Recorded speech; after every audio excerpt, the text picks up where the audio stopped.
come to drop the bomb. Drop the bomb. Bomb. Drop the bomb. We gonna drop the bomb. Drop the bomb. We gonna drop the bomb. Drop the bomb. We come to drop the bomb. Drop the bomb. This is a journey into sound. A journey which along the way will bring to you new color, new dimension, new values, and a new experience.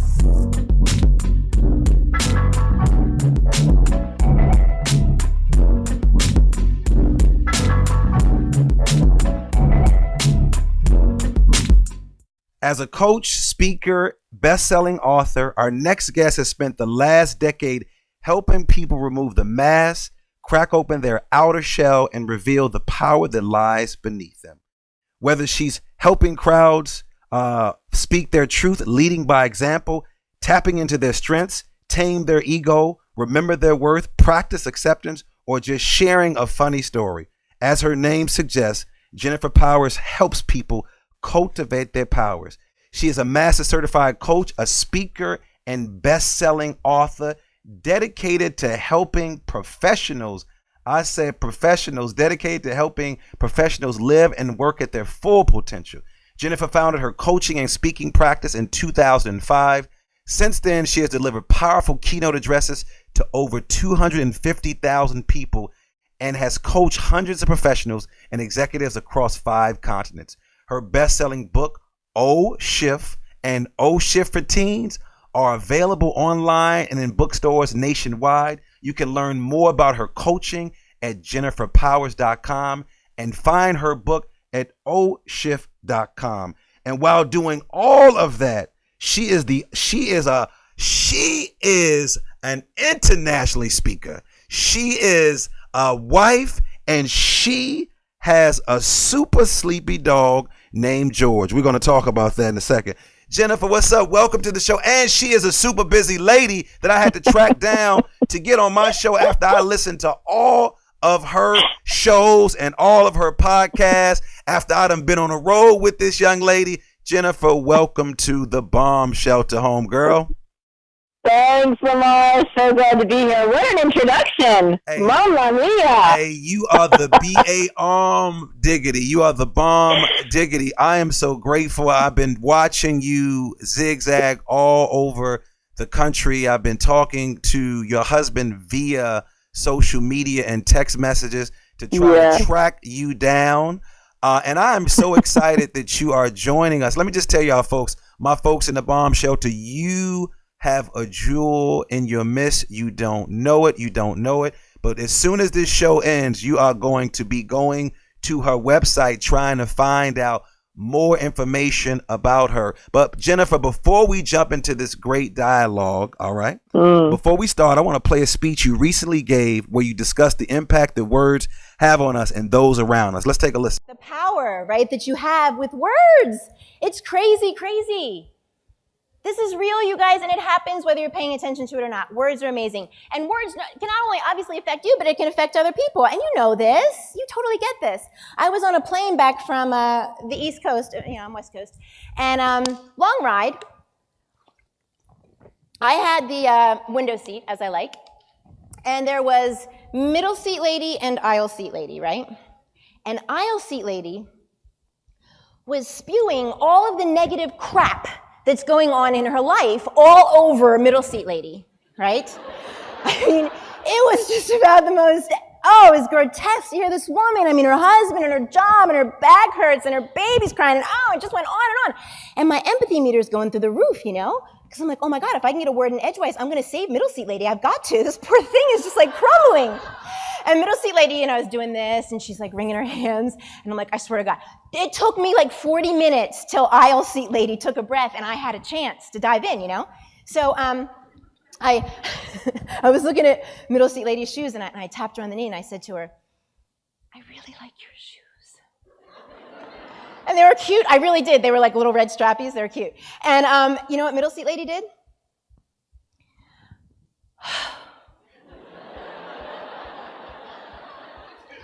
Thank you.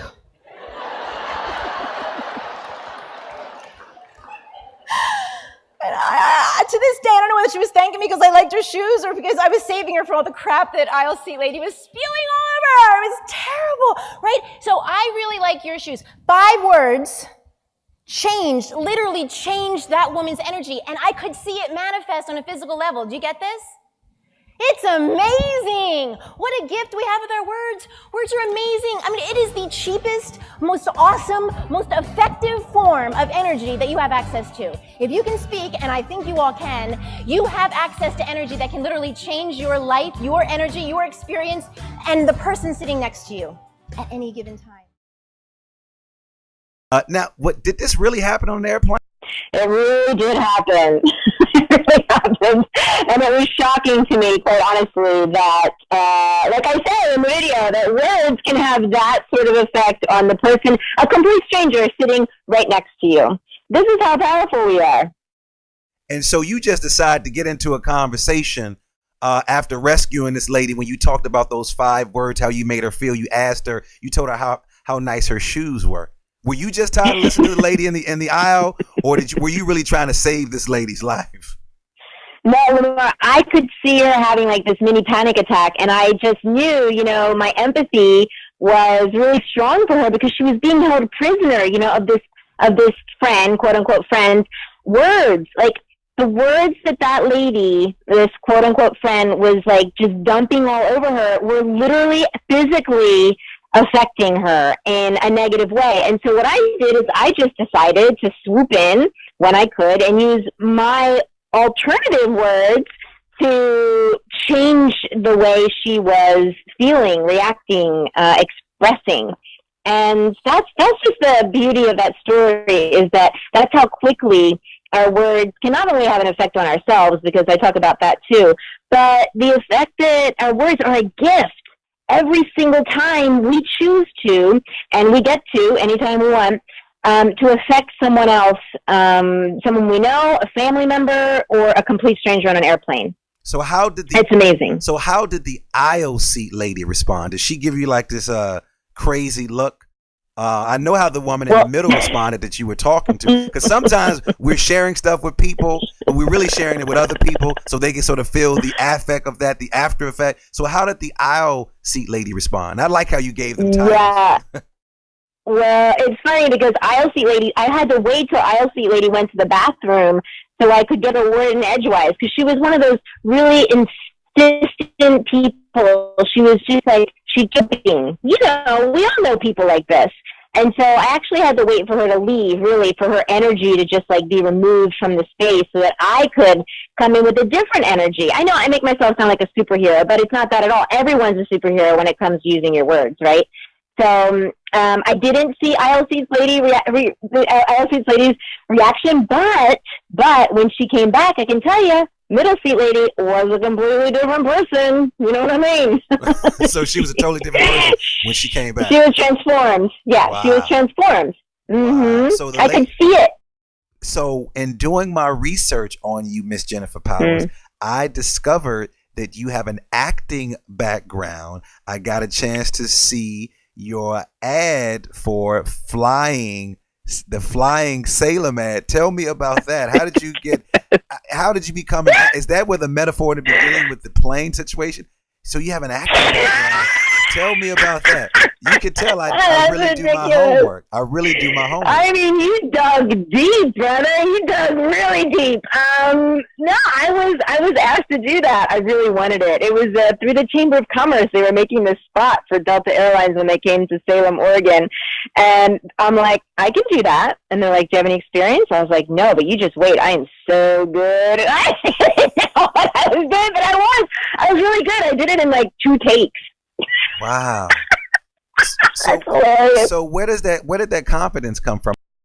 I don't know. I did take acting though. I've taken acting classes and improv and voiceover. I have done that years ago, but I'm one of those people that can imitate. Like I can model someone else's. Like that's really all that commercial was. It was just like, what would someone who was doing a Delta commercial do? And then I just walked like that and talked like that, and it came really naturally. I just watched you just walk in. You just took over. You took over from the whole production. I'm like, she is looking so professional. I mean, you could have easily now gone to put on like an old school Delta. You know how because I love the international flights because they really dress to the nine. From the hats all the way, the local schmokel stuff that we do, the local flights, they don't do that anymore. But I could have easily seen you in one of those like, welcome to Swiss Air, and you had like some chocolates in your hand, and you just walking past, and like as a camera, like I'm like, we've already stopped the shoot, right? Why is Jennifer still talking? Why is she still walking up and down the aisles? The commercial has ended. Everybody has left the stage.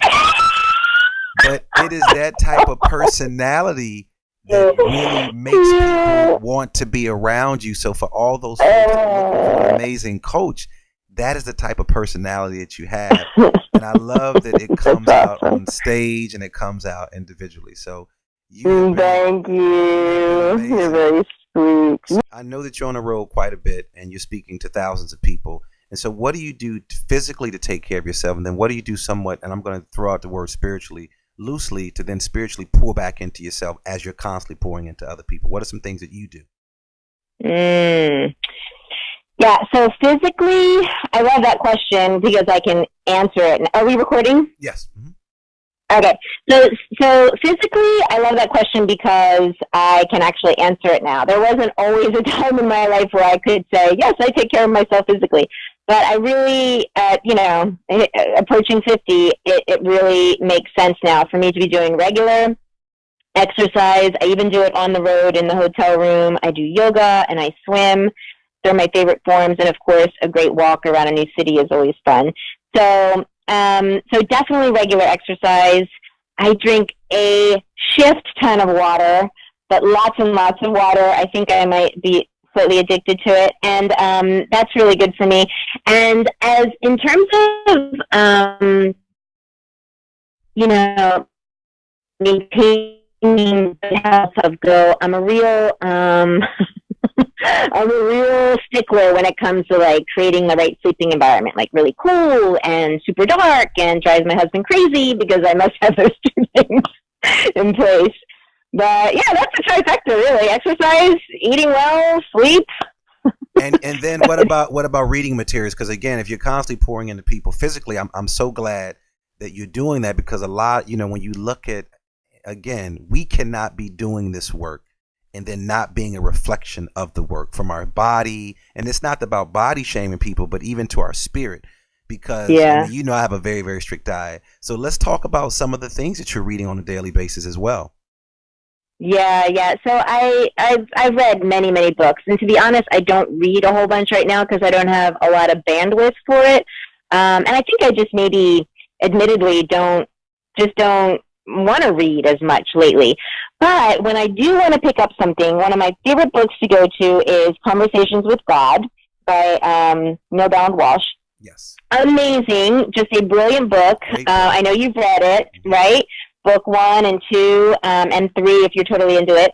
And so that book really brings me back to center all the time. And it's so great because it's written in like an interview format, and so you can just pick it up at any time, at any part of the book, and just read a section and just be totally, your cup can totally be filled, And then in terms of like a magazine, I do like to travel with magazines, and one of my favorites is Spirituality and Health, because they're so interconnected, and I love this magazine and how it just reminds us the importance of how one affects the other. So what do you find sort of utterly fascinating that other people may not find in the work that you're doing?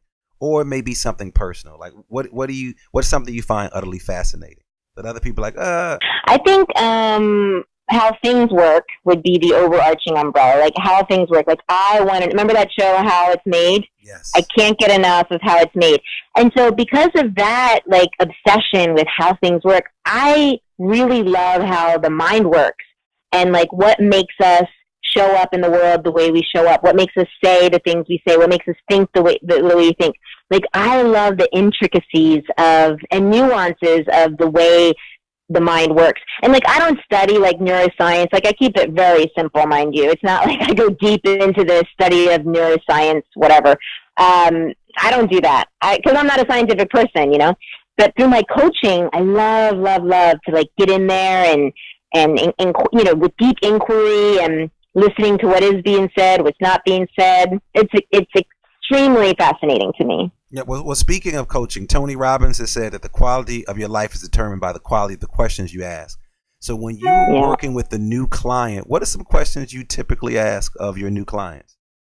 Well, there's so many, LaMarr, but a big one is, what do you want?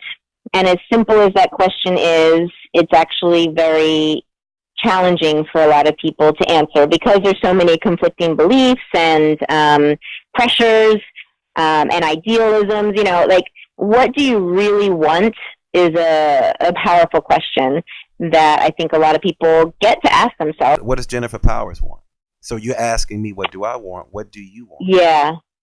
Yeah, that's a pretty easy, because I've sat with it. I remember thinking, like, when I first heard that question, I remember, hearing that people have a hard time with it. I'm like, what could be so hard about it? But then when I really sat down with it and honestly tried to answer it, like, it took me months and months, and I think it's still sort of formulating. But for me, it's very easy because it's one of my top values, and that is, I just want freedom. I want freedom.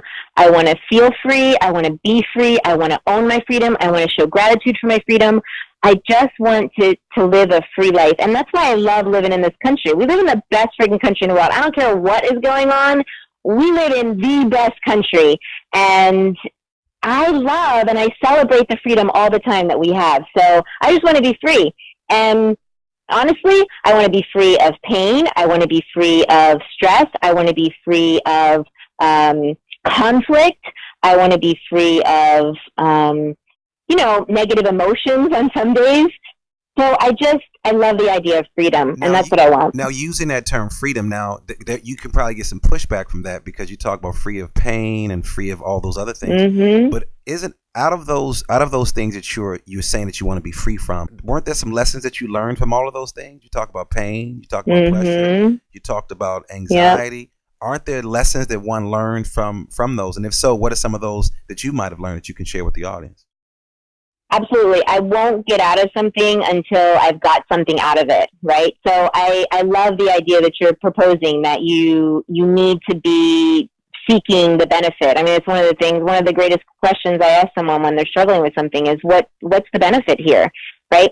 And so I can honestly say that, for example, my first marriage, when my first husband and I separated, I never knew depression.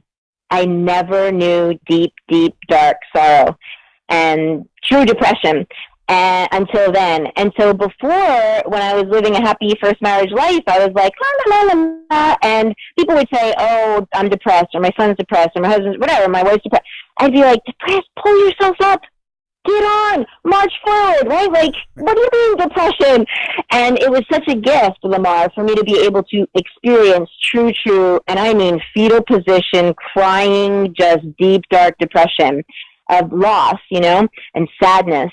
And it's because of that, now I'm on the other side, that I'm so grateful for that. Because now when anyone says they're depressed, I can say, I so get it, honey, I get it. I get it. It's hard. And so you become a better teacher because now you are experiencing what your clients might have been bringing to you, and then you probably give them a response to it. But now being able to say that you sort of walk down that road, not saying this is what drives me crazy. People say, "I know how you feel." No, you don't. When your parent, right. It drives me. No, you don't. Don't ever say that. That'll drive a person crazy. But you can say, I can identify with some of those traits because you really don't. And so to hear you say when you sort of walk down that road. What are some other questions that you typically ask some of your clients? Another one might include when someone isn't able to really see themselves clearly, I might ask them, who are you being right now? And that's such a great question because sometimes people, they're not being themselves, or they're being a specific version of themselves, and they might not realize that they're showing up differently than they'd like. Or one of the simplest questions is, what is the biggest obstacle that is getting in your way of achieving XYZ goal? Sometimes people think of all the obstacles, right? But if we can help identify the biggest or the greatest obstacle, then we've got something to work with. right? So sometimes a question can just be enhanced by a qualifier, And right? Like the biggest. And what are you seeing some similar obstacles that people are having? I know you work with CEOs, you work with parents, you work with educators. What are some similarities that you're seeing? So, for example, you have the CEO of Google. I'm just throwing it out, and then you have maybe a guy who may be just a teacher, or you may have a single dad, or you may have a mom who's raising all these children. What are some of the? Are you seeing any similar obstacles? And then, do you treat them the same way? Yeah. So, of course, as a coach, we don't treat, but I am seeing obstacles that are bound by limiting beliefs, right? So stories that they've been telling themselves about themselves or about life or about parenting or about health or fitness or whatever, or about relationships. These stories that they're living out either aren't their own, right? They're borrowed or passed down from their parents or some other influential figure. And of course, the biggest pattern I'm seeing is fears, right? Like fear is just, it's just rampant. And I mean, I'm not immune to this. Fear is a very important part of the human condition. But when fears are getting in our way of playing the biggest game we can, that's when we get to work through them and really question the fear and the validity of the fear. So probably limiting beliefs, stories, and fears. And of course, with women executives, I see a lot of imposter syndrome. Yeah, it's this feeling that a lot of female executives, mostly female, I'm sure some males have it, but they believe like they didn't deserve the success that they are currently experiencing, and they fear that one day someone's going to find out that they are undeserving of the position or the responsibility or the role or the title that they're having because they just don't feel worthy. It's really a self-worth issue. And I see that very, very often in women professionals and executives. So it's a lot of fun to help them break through that. Okay. And so what are some of the strategies that you're using? I use word treat, of course, you're not treating them because you're not dangerous. But what are some of the strategies that you're using that you can provide then for a person who's listening to sound bombing that can sort of pull themselves out of that? Well, I think that people find themselves in that situation of imposter syndrome, like they don't belong there, they don't deserve to be there, because that's all they're focusing on. They're focusing on their faults or their lower quality attributes. And so it's a very simple technique to ask them what makes them deserving of being there, and to really list it. But like, what else makes you deserving? And what else makes you deserving? Not how did you get there, but what makes you so deserving? What about you is so valuable that you deserve to be there? And so that's a quick and dirty one, LaMarr. There's obviously deeper inquiry that I would do with them to figure out the story that they're telling themselves or were told about themselves that leads to them thinking they're undeserving of being there. So we would dive into that too. So how does one retell a new story to sort of pull them out of the situations they're in? What are some words that they can use, or what are some triggers that they can use to then sort of get them to retell a different story? So first, before the person can really tell a new story, it's really important not to skip the first two very important steps, which I believe are to acknowledge that they're telling themselves a story for this long, and that that is the story they've been living in. And then two, to just practice acceptance around the fact that they've been living in that story for this long and that it's brought them to where they are now. I think a lot of acceptance needs to be practiced in order for someone to say, okay, I'm ready to change. Because there's a lot of people that realize that they're living in a self-limiting story, and then they just want to like beat themselves up for it, you know? And when you're with that energy of beating yourself up, you're not in your best place to lift yourself up. So acknowledging the story, understanding the story, and then practicing acceptance that that's where you've been living. And then, and only then, really, can you move forward and say, I want to live a new story. That's very important. You can't just like say, okay, what story do you want to live? It's like, do you want to do you want to? Because you don't have to stop living in this story. Look, you're completely capable and you're perfectly fine. I mean, if you want to stay there, just stay there. But do you want to? And so the person has to want to move forward out of that story and into the new. And LaMarr, you'd be surprised. A lot of people are like, nope, I'm good. Too much work. No, I wouldn't be surprised. And it's interesting because I was going to ask you that because I know I listened to your podcast and you and Mark were talking about, so why do people settle for dull, rocky, lifeless relationships? And then so you're right. Why do people do that though? I mean, you have all of these, I call them shelf help books because you walk into somebody's house, they got a whole shelf of these books that's supposed to be self help books, but you blow on them and dust comes off of them. So then why do people stay? Why do people then choose to sort of stay in those situations with all this information that's out there? Why do people choose to stay? For so many reasons. One, because they were taught that that's where they should stay. I think that's the biggest reason. And any counselors or therapists listening know all about that, right? Two, because it's just easier to stay. It's just too much work to get out, right? Three, because they don't feel like they deserve anything. And that's the area that, those last two areas are the areas I like to work with on people is, really like, do you feel like you deserve, do you believe that you deserve to live a bigger life? If not, then let's talk about that belief system, right? And then about the hard work, like how hard are you willing to work to do this? Because this isn't going to be easy. You've been living like this for 35, 40 years. It's not like we're going to snap our fingers and you're going to be voila, right? Better, different, bigger, stronger, happier. There's going to be some work.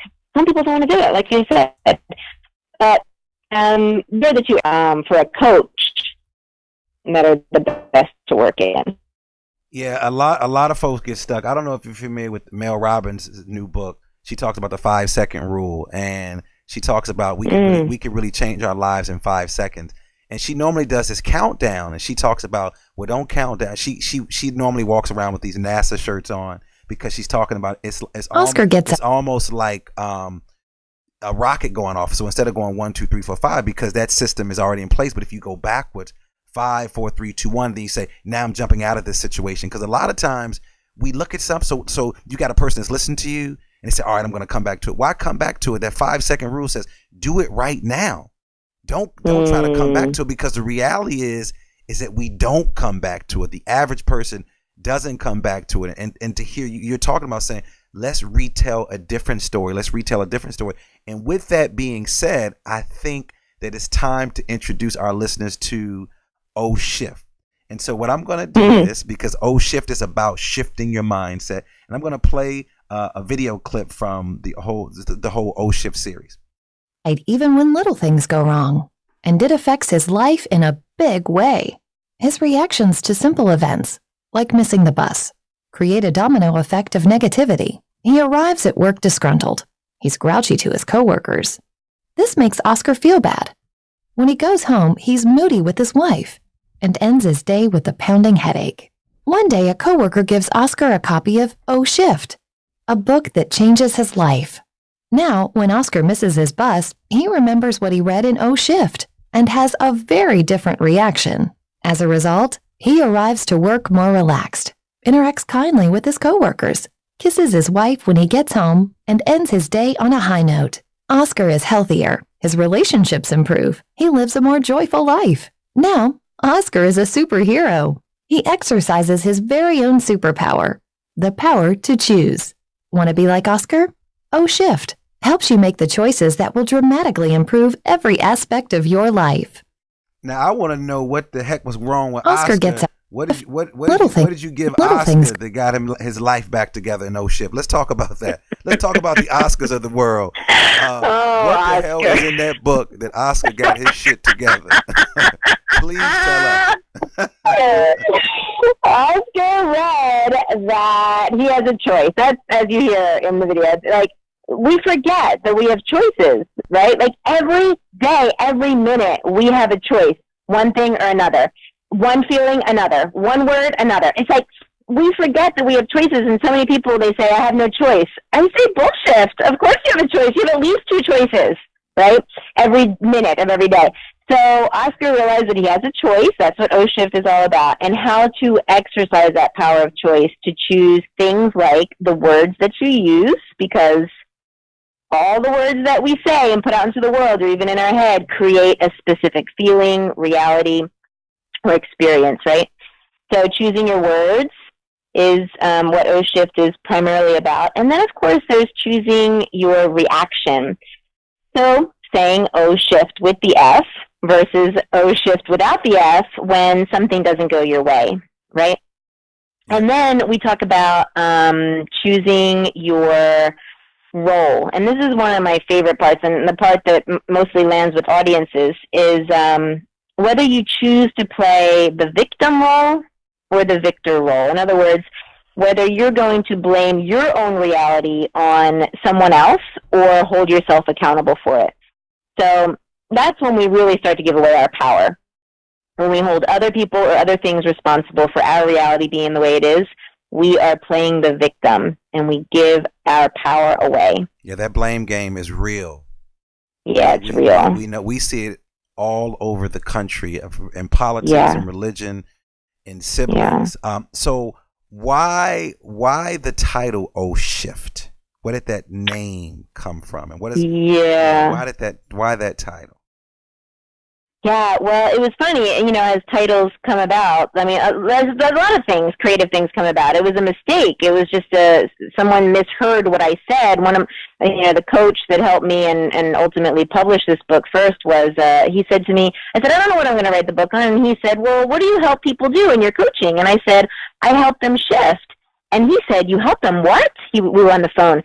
And I said, I help them shift. He said, oh, I thought you said you help them, right? And we were laughing. And then all of a sudden we started making all these shiftisms, these O Shift, holy shift, shift or get off the pot, right? When the shift hits the fan. And we just narrowed it down to a few, and I sent it out and had a poll, and O Shift it was. So it's like when I wrote the book, I did the opposite of what everyone tells you to do. You're supposed to write the book and then title it. I actually titled it and then wrote it around the book, but wrote it around the title. So what lesson? But it really go ahead, Jennifer. It really does work because it is about words. O Shift is you have to say it if you're going to do it, and putting that F in there, that F in shift is really making the difference for so many people. And that's what it's about. So what was your process? Because I know you have the O Shift and you have the O Shift for teens. What's your writing process like? And then what are some of the lessons that you learned while writing this book? Because I'm sure even though you were writing it for other people, as a writer, we're typically writing this stuff for our own self. And quite often, sometimes we don't do a good enough job of taking our own advice. So what was that process like? And then what were some of the lessons that you learned while writing the book? Yeah. Well, I absolutely wrote this book because I needed to read it. That's for sure. And I still read it, and I still need to read it and practice the ideas and concepts that I put forth in the book, for sure. My writing process was interesting because I, like many people, couldn't get what I had in my head out on paper. And so I tried many different modalities and methods of extracting that. And what finally worked for me is the system of writing down all the questions that I want to answer in the book. And my wonderful coach helped me do this. And so I'm really good at answering questions. Like right now, you're throwing questions at me. I don't even know what's coming next. I just love answering questions on the spot. Unless you're in trouble, right? Yeah, unless you're in trouble. Going back to your Jersey girl days. Going back to your Jersey girl days. Unless you're in trouble. I know what happens in the Jersey Shore. You know too much about Jersey. Yeah. So when I wrote out all the questions that I would want to answer in the book, and then wrote an exhaustive list, and then I just went back and answered them. And then through those answers, I started to form chapters, right? Like this belongs together with this, and then this answer belongs with that. And then I just gave each chapter a shift title, like I was saying before, when the shift hits the fan, or take a shift, or whatever. There's a bunch of stuff. And then I just titled them all, and there was the book. So what's been the reaction from the teenagers and the adults that are reading this book? What are some things that people saying? Because I loved it when I first met you. We were on the road. I think we might have been in Savannah or Indiana. We run into each other all the time. I think you and your husband are just like a vaudeville act, an old school vaudeville act. You guys are so hilarious. And when I got a copy, I love it's a white book and it's a white and orange book. I love the feel of it, and then the title just caught my attention. And it seemed like it was perfectly coming from you. Like I didn't know you then, but when I started to know you, the title made sense. It definitely made sense. So what do people? I know what people are saying when I share it with my nieces and other family members. But what are you hearing people saying, and what are those reactions? Yeah. So I think that's a really big and important point you bring out, LaMarr, is that if we're going to put something out into the world, whatever it is, it should definitely have our truest stamp on it, right? Like, let's try not to put out something that someone else would put out. And that was a big part of my process, was to find what that was. And I remember when I started writing, I wrote in my writer's voice, and I had a dear friend tell me, throw this away. This doesn't sound anything like you. And so I went all the way to the other side and started writing in my speaking voice, like how I speak. And a lot of people, their reaction is so often, Jennifer, it sounds like you're speaking right. When I read the words, it's like you're speaking right to me. And I get that. And it was so easy, like when you're yourself and you're doing what comes naturally, it was easy to write the book. So they react that way. They also like the use of white space. Like, I know people have ADHD, ADD, and no one likes a whole big, page full of words. I'm like, oh, really? We're still doing that? So I use very few words on most pages, and I think that's a very much less daunting approach to a book. And the freshness of it, it's like cheeky. It's a little, there's a lot of New Jersey in it. So they like that too. And the play on words, of course. Yeah, you definitely play on words. I love books wherein it sounds like they're speaking directly to me, where they're using words. Sometimes words we go overboard with just the usage of words, but you want to feel like that this is your voice. Like as I'm reading this, I'm like, wow, it sounds like she's talking directly to me. So what has failure taught you, Jennifer? What has failure taught you? What has failure taught me? Failure has taught me that it is about the journey, that there's always a lesson. Failure has probably taught me that there's a lesson to be found in everything. Even the successes, right, there's a lesson. But failure is really all about lessons. And failure has taught me that success is much, much sweeter. When you nail something and you do it right. I used to be really, really, really hard on myself. Now I'm just really hard on myself, which is a huge improvement. So failure, I think, has helped me keep it real, and also recognize that I don't have to be so hard on myself, because failure is going to keep coming, right? That's not stopping. It's going to keep coming. So what is Jennifer today, on this day? What is Jennifer grateful for? Oh my gosh, you caught me at a time, and I know it's going to sound so cliche, but you caught me at a time where I'm so grateful for so many things. First of all, my husband. I'm just going to stop there. My husband. I'm just most grateful for my freaking awesome husband. I have the best partner in the world, and every day I wake up, I can't believe it. He is hilarious. He's a ball of so fire. Cool. He's very, very comical. When he interviewed me, we had a great time. He's like, dude, we could just stay on this phone forever. I'm like, so why don't we? And I started wanting to stalk him. So who said we need to hang up the phone? You hang up first. No, I'll hang up. You hang up first. You hang up first. So being grateful for him is amazing. Yeah. So this is the part of the show we call the bomb questions. And so I'm going to throw some questions out at you. Don't get nervous. You're not going to explode or implode. I'm excited, yeah. So tell me, what's your favorite sound? Oh my gosh, that's such a great question, LaMarr. My dog yawning. So are we talking about George? Please tell him about George. Let the listeners know this dog that you have on all of your everything. Tell them about He's George. on my lap right now. He's the floppiest, sleepiest, cutest, most loving little white 12-pound Bichon mix. He's just ridiculously awesome, and I love when he yawns. And look, he's looking at me now, because he knows. So when he yawns and stretches, I love that. What's up, George? Roof to the roof. What's something about you that surprises people? Something about you that surprises people.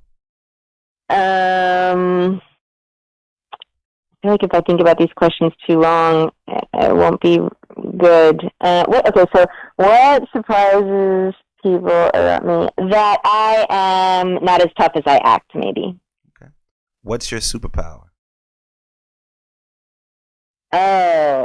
My superpower is definitely my insistence on getting what I want the way I want it. I believe in that. All right. If you could meet one person, dead or alive, who would it be? And then what would you say Madonna. to them? Madonna? What would you I say? love you. What would you? I love you. Okay. If you had a billboard in your city, what would it say? Purchase O Shift right now. No, I would say, smile, you deserve it. Wow, you would say smile, you deserve it? Yeah, because, there's these billboards that are out here in Portland, Oregon that people can rent and put. I just love this whole idea. Like, I probably wouldn't advertise about me. I would just make it about the person reading it. I just love that whole idea. Okay. So what do you currently listen to music-wise? What's in your iPod? What's in your CD changer? What's in whatever you playing? What are you currently listening to? I like Amy Winehouse a lot, and I've been listening to her a whole bunch. And I watched a documentary on her, and I just love like the whole history of her existence and her brilliant, brilliant voice. I love Amy Winehouse. Now, about to bring some hip hop into this. Amy Winehouse and Nas has a song together. If you don't know it, you need to Google it. It's a great song. Nas and Amy Winehouse has a great song. Well, wow. So how can people get in contact with the great Jennifer Powers? Easy. It's jenniferpowers.com. Or email me at jennifer@jenniferpowers.com. Wow, that's easy. And like you said earlier, you can find O-Shift at oshift.com. And find out all about the movement. And tell them about the movement, because you call them what? I'm not going to say it, but I'm going to let you. What do you call the people that are part of your movement? Shift heads, of course. Call them shift heads. I love it. You've been amazing. I just want to thank you. I'm so glad to be able to support you in it. And you call on me anytime, and I'll be there for you. I got you. So send my love to Mark. Send a bow wow to my man, the DOG, a.k.a. George, a.k.a. the White Shadow, a.k.a. I'm just lazy, a.k.a. I really run this whole house, dog. Yes. I love to him. All right. I also want to thank my producer, Darius Wilmore, and Supremacy for our theme music. Jennifer, you have been amazing. You're amazing. I knew this was going to be an awesome interview, and as always, believe that something wonderful is about to happen, and that some people miss the message because they're too busy looking for the mess. Thanks for tuning in, and do something for someone other than yourself today. You've been listening to Sound Bombing.